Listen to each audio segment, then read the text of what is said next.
Hey everyone, welcome back to Ormsby Farm. My name is Cayce. So, on today's video, I'm doing it again. I'm gonna do another pantry tour. And we're also gonna mark down on my sheet what I have in the pantry.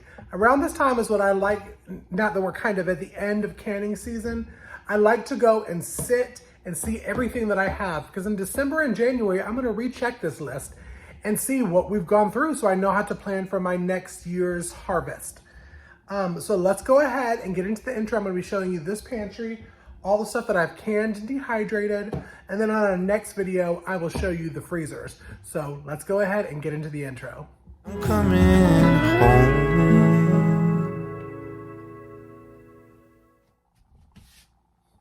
Alrighty, y'all, so we're in my pantry. Let me tell you, little bootleggery is keeping us on track right now because for anybody that knows, it's a very, very small area that I have to shoot in and to show you all of the goodness. So I will be showing overlays of all the different stuff, but I'm just gonna kind of turn around. I don't even know if I can zoom out. I cannot. Okay, so we're gonna start very much at the top. All the way at the top, it's 1, 2, 3, 4, 5, 6, 7 shelves deep. And they go about 2, sometimes 3 quarts deep, and about 3 pints deep. And when I said I had a little sheet, this is the sheet that we're talking about. I always keep this sheet in here, and what we're gonna do is we're gonna go and we're gonna do quantities of everything after we talk about it, what I have. So I have it for when I am planning my pantry for next year. So we're gonna first start with my dehydrated stuff. Now, all the way at the top, I keep the dehydrated stuff because really, heat doesn't bother that. Hot air rises, even though I have it at about 67 degrees in here right now, but that's because it's cool outside. I have shut off the vent from the heat coming in here, and I keep the light off when I'm not shooting, and I have blackout curtains. But the dehydrated food at the top, it's not gonna mess it up. As long as they're vacuum sealed, they good. So up there I have dehydrated hash browns. Let's see other things I can just see. Squash and zucchini, I know for sure. I have some homemade cake mixes powder that is up there. And then right underneath that is I have some cheese dip powder. I have pie crust in a jar. And I just recently did, let me see if I can actually reach it down to show you. But one of them I did thanks to my new friend, Miss Andale over at Andale Homestead, and that is dehydrated lemons, limes, and oranges. I don't know if you can see them all in their different colors. And I vacuum seal it too. The reason I do this, not only can you put it in some vinegar and have some cleaner, kitchen cleaner, bathroom cleaner, but you can put one of these dehydrated ones in a cup of tea. And it's a way to keep them shelf stable and ready to go that all you got to do, pop one out, throw it in your hot tea, or you even can blend it up and have some great lemon powder to add to baking and that kind of stuff. So that's one of them. And the other one is from my very dear friend Monica over at Bland's Promised Land Ranch, and that's dehydrated marshmallows. Again, shelf stable. You can use it to throw in for some hot chocolate. While they're on sale, I grabbed it up and I dehydrated it. You also could probably blend this up and add it to some baking and that kind of stuff. Would probably be good. Both Andale and Monica, we all host a podcast called Round the Hay Bale that comes out every Monday. Definitely, I'll leave a picture here, but I'm gonna leave the link up there to go over and subscribe. We have so many great ideas that we talk about. Dehydrating, canning, all of it. So, little shout out for them. But all of my dehydrated stuff is up there at the top with some of my empty jars. The next one down on this side, and then we'll go over to the other side. This side is gonna be, starts with my soups. Now, I love doing soup for convenience. They're canned, shelf stable, ready to go. Quart is usually 2 meals. So 2 grown adult meals you can get from a quart. And this is my turkey stew. I canned it from our turkey meat this year. It's probably one of my favorite go-to soups besides chili, which I don't have up here yet. But this is so delicious. And I was able to get 3 quarts. That's 6 meals canned in here, ready to go. You pop it out, bring it back up to a boil, and then you're able to have some delicious homemade soup. Add it with some homemade bread or something. So good. But I have the turkey stew. We also did, because if you remember from my last tours, that I had a ton of frozen whole tomatoes that I had cleared out right before we processed our chickens and turkeys. And one of the things that I made was some tomato soup. Now, this is already, once you pop it open, again, 2 adults, pop it open, you can add some heavy cream to it and have a tomato bisque. But they say you're not supposed to can dairy. I have noticed I tried to do it and it curdled a little bit. So I just did the tomato soup base. Once I pop it open and bring it back to a boil before I eat it, I'll add the cream in here, and then it'll be a delicious tomato bisque soup. And I have 4 of those. Other ones that I have are some veggie soups that Mom did. These are kind of her go-to up here. The chilies, she's not a super fan of chilies, so the chilies are my go-to. Brother Chris, this Tara, same way, go-to for the chilies. Right next to that, I have some canned chicken. Now, I can chicken like this for multiple reasons. It was raw packed. You see it created its own little broth down here, and it's mainly legs and thighs. Is I do it for one, dog food. Our dogs are super bougie here at Ormsby Farm, and sometimes they're in the mood for turkey, sometimes they're in the mood for chicken, sometimes they're in the mood for pumpkin. So we have this, it's easy to, because once you pull that bone out, because it's pretty much been pressure cooked inside this pressure canned item, they pull right off the bone. You do need to check to make sure little bones didn't come out with it. But it's great for that. It's great for chicken casseroles. I know people do use it for chicken salad. Now, I will say this, you know, I'm a rebel canner, but if you have fears on pressure canning because of botulism, and listen, y'all, it's a real thing, then you want to bring all of your pressure canned foods, which will be everything except your jams, your fruits, and your salsas and stuff, back up to a boil before you eat it. Boil it for 10 minutes, it kills the botulism spores. Now, you can't do that for chicken salad, but if I was gonna do a chicken salad with this, I feel comfortable because it's sealed, it was cooked for the 90 minutes, so everything is good. Over the winter, we don't do a lot of chicken salad anyways. We do more casseroles. If we do anything salad, it's usually a tuna salad, and that I have not done homemade tuna canned yet. Soon, maybe soon. Okay, next to that is, again, I'm gonna be calling out Monica and Ann on the whole video. But Monica, as y'all know, is the leftover queen and got me into doing this. This right here is spaghetti sauce with the meat already in it. So this, pop it out, bring it back up to a boil. It's ready to go over pasta. Very convenient. Let's see what I have. Okay, this was all chuck roast that I did with water and onions. And what else to put there? So basically, when you pop this open, it is ready to go over rice or noodles or whatever you're gonna put your roasts on. It'll be super tender because, again, it was pressure cooked inside while it was being pressure canned. So it's very tender for the meats. Oh, there it is. That's what I was looking for. And this right here, now we've used the other one, so I need to start making some more of them. And this is taco meat. This is leftover chicken taco meat that I pop back in with some of our homemade broth, and it's ready to bring back up, heat back up, add a little bit more seasoning if you want to, and then it's ready for some shredded chicken tacos. Convenient, wonderful, we love it. And what do you put with Mexican taco stuff? But nacho cheese, of course. Again, Monica peer pressured me into doing it. I love it. It's so delicious. And this is that nacho yellow cheese. Yes, y'all, I get it. It's probably plastic, not great for you, but it's convenient to pop on top of nachos when you don't have any cheese. Just saying. Don't come for me in them comments. Okay. So, moving down to the 4th row let's start on this side. This is all of my potatoes. Y'all know I can potatoes in water, and the seasoning makes it so convenient to pop it open, drain the water, and air fry these potatoes. They're super crispy and delicious that way. I also did, because I do just regular of the roasted potatoes. This one, potatoes means all the different seasonings. Boiled, which is what this one says, means I just did salt, because I'm gonna pop it open. I'm going to drain the water and I can mash it into mashed potatoes, smashed potatoes, whatever you want to call it.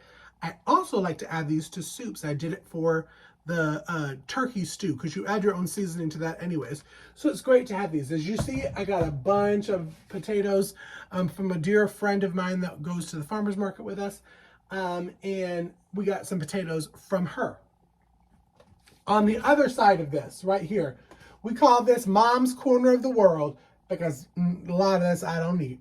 Now, corn I do. I like it in Brunswick stew. This is some great just canned corn and water. That's all it was, corn and water, raw packed. And we got a couple of those for either sides or, again, to add to chilies or stews or that kind of stuff. Right next to this is Mom got her some crowder peas. Don't really know. They look like black-eyed peas to me, but she got a bunch of them from the same girl that we got our potatoes from, and I think our corn. No, and our okra. And she's got them to add to her soup or her sides, whatever. She's got a couple of those.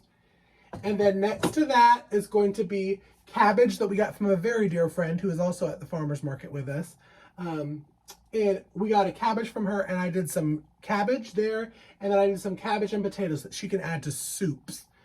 On the very, very end, we did a mix of tomatoes and okra. Mom loves it as a side. She could also pour it into some soups. So, Mom's Corner of the World, and she has a little bit down here too. Underneath all of that is what I call my pickle station. Now I got a couple different things. I have relishes. We didn't have that great of a harvest of cucumbers this year. Luckily, 2 years ago, we had an amazing harvest, and I canned like 4 billion jars of pickles. So we were able to eat off of those for the past 2 years. But I was able to get some, and we did a bunch of chips. I think I did like one of the spears. But we have pickles. We have pickled asparagus. I love doing pickled asparagus. It's great for charcuterie boards, for Bloody Marys, for parties, that kind of stuff. And I also love doing zucchini squash. And I don't know if you can see the difference in there. Is just pickled zucchini and squash. It's really good. Again, charcuterie board, Bloody Marys, that kind of stuff. I'm not a Bloody Mary fan, but Brother Chris and Mom are. Then I have my relishes. My sweet relish is zucchini relish. Dill is a pickled one. And then back over to some Mom stuff. Do not like okra, but I made her some garlic and onion pickled okra. So she has that, again, for charcuterie boards, Bloody Marys.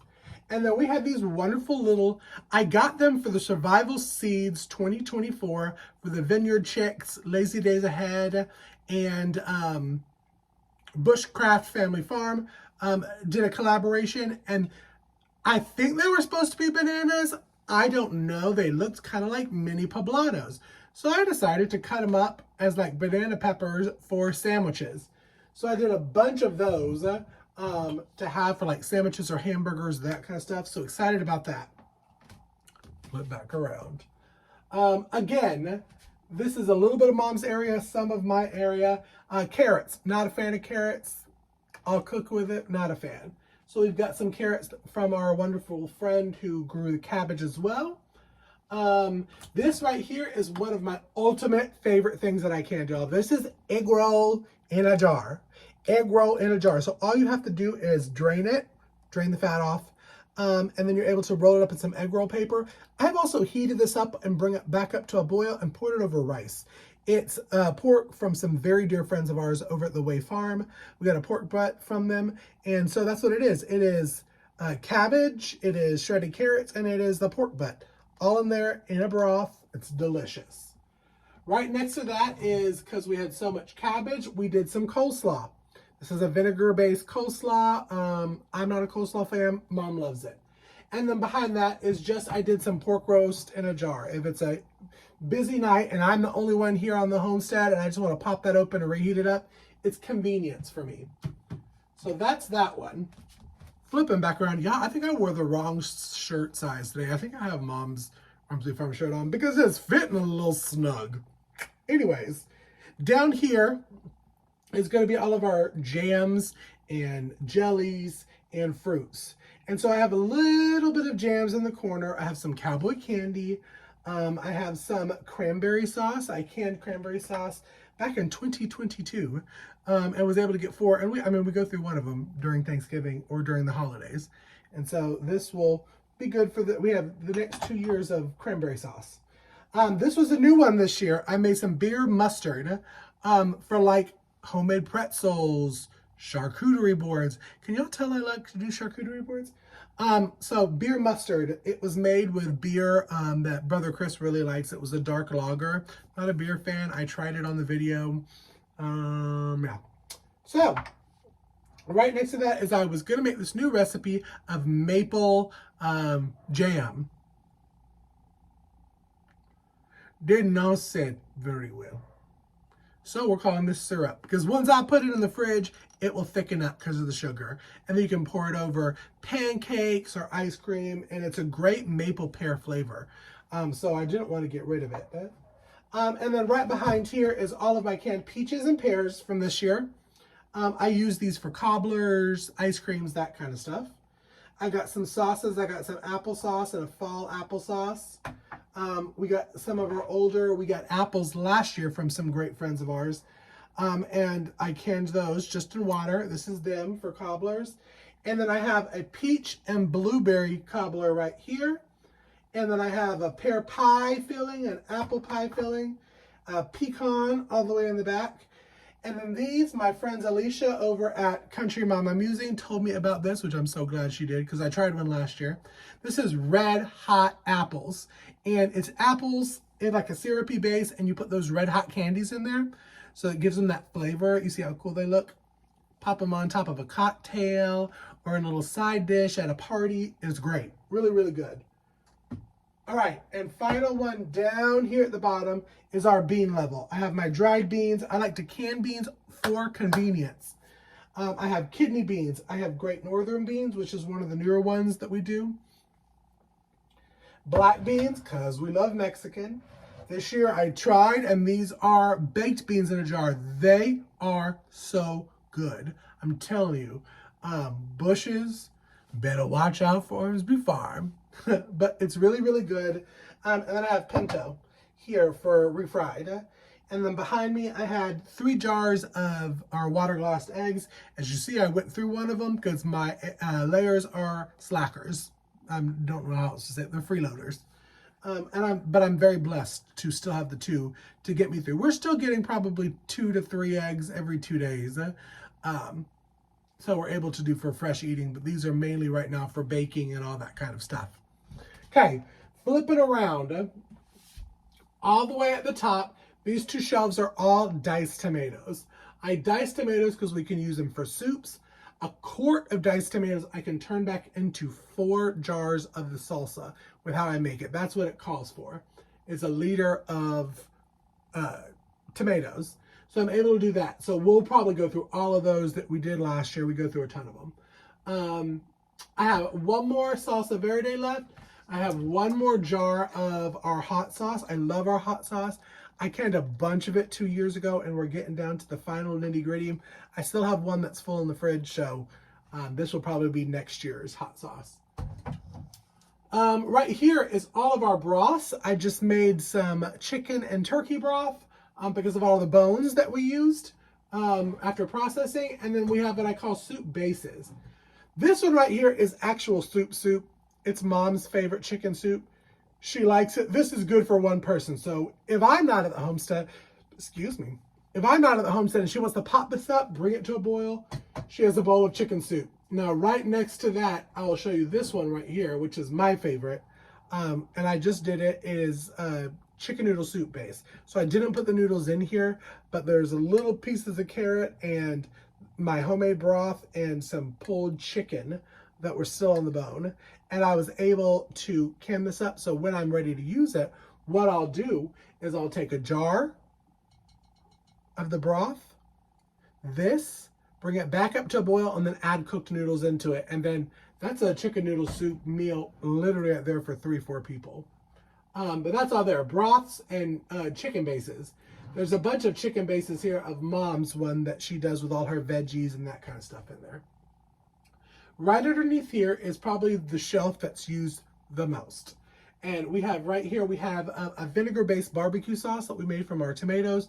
It is absolutely wonderful. We love it for pulled pork. I put it in the Instapot, in the crock pot, when I do roasts. Right next to that is the thing we use the most, and that's salsa. These jars I bought specifically for salsa, and we go through it like crazy. As you see, it's only been like a month, and I think we're already at 5 down. So when it gets to half down, then I'll pop out some of those jars, make another batch, and can it back up so we don't run out. And right next to that is Rotel. And Rotel, I add this, the cheese powder that I have up there with some water, and I put it in my crock pot to heat it up and keep it warm. And it's like one of those Rotel dips at the football games. It's so good. It's so delicious. You can add these to all different Mexican type of dishes too. So that's that there. Underneath, we're still on the kind of tomato craze. And it's V8 juices. Mom loves V8 juice. Me, not so much. Brother Chris drinks it. Sister, not so much. But they use this also V8 juice for Bloody Marys. It's really flavorful. It's all of our garden veggies that are in here. I blended it up, I cooked it, and then I put it through the juicer and got it to this juice consistency. And she has a bunch of those, and she'll go through those over the winter. Right next to that, this was done last year, and I did a bunch of it, and we really, really enjoy it. I only have 4 more jars left. And when we got our apples from our friends, I made some apple barbecue sauce. Now, I got the recipe from Jessica over at 3 Rivers Homestead. I just love her channel. It's so wonderful. So I have that, and I did it and canned it, and it's great for roasts and all that kind of stuff. Do y'all hear Destiny outside? She acting a fool today. Right next to that is I have 2 sizes of the marinara sauce. So I have this, which is usually one pizza dinner when I do pizza. And then I have the quarts, which are really from last year as well, because we just don't go through a lot of pasta. But it's a tomato sauce. So when I pop it back up, I bring it to a boil, and I add all the Italian seasonings, garlic and onion and that kind of stuff to make it yummy scrummy. With juice down here, because we got the V8 juice, now we're going down to this juice. I canned some half-gallon, you'll see, of pear juice, and the rest of it is concentrate. So one, I did some pear juice concentrate. Now, don't let the runniness of it fool you. It is super, super sweet. And you add this to a half-gallon, fill it up with water, and then you have your pear juice that you can have all week. I have some grape juices also. Now listen, y'all, I said this on another video. This is muscadine grape juice. I can put this in a half-gallon and add water, and it's still sweet and delicious. So that's what we have that for. But this is my ultimate favorite, and it's getting to that time of the season where I'm going to be popping these open. And that's our pear cider. And I didn't put the date on it because this won't last. It won't. I promise you it won't. But I can do it cold. I really like it as a hot beverage, and to add what I'm about to show you next, which is our brandies that we did, into it, and it's a delicious fall hug the whole time. And speaking of the brandy and hug, I steeped out some homemade brandy this year. This one right here is the apple pie. So it was cinnamon and nutmeg and our pears, and it soaked in the brandy for about 2-3 months. And then I drained it, and it smells great. It smells just like apple pie, but an adult version. And then the one